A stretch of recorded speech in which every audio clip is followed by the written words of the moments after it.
two-time MVP Stephen Curry sasama kontra Miami Heat.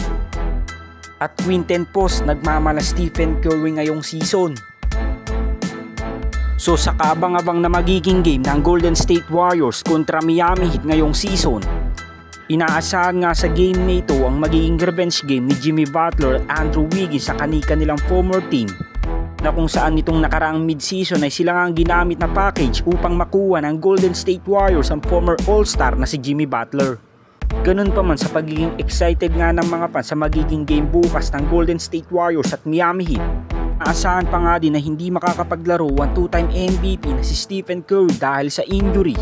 Ngunit nilinaw naman ni Shams ng The Athletic na sa road trip game nga daw nilang ito laban sa Miami Heat ay sasama nga daw si Steph sa kanilang game. Questionable pa nga din ang kanyang status sa game na ito, alit may tsansa pa din naman makasama ang two-time MVP sa kanilang lineup dahil balik on-court activities na nga daw si Steph. Nasa Warriors front office na nga lang ang desisyon kung gusto nga nila kagad itong makabalik sa kanilang lineup. Habang ang rookie center naman ng Golden State Warriors na si Quinten Post ay nagmamala Stephen Curry ngayong season dahil sa loob ng 3 buwan na paglalaro ni Quinten Post sa rotation ni Steve Kerr, halos pataas nga ng pataas ang kanyang 3-point percentage.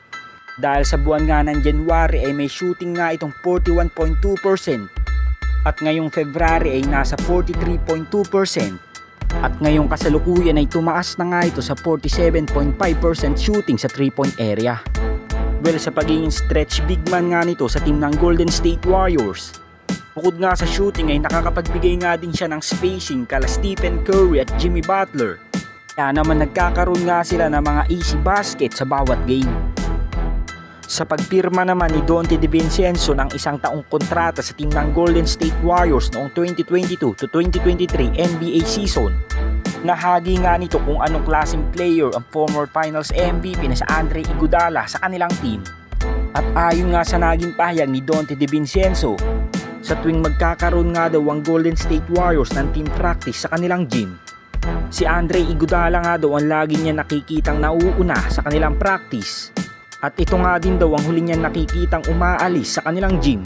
At lagi nga daw itong may positive mindset sa bawat game kahit hindi ito nabibigyan ng playing time ni Steve Kerr.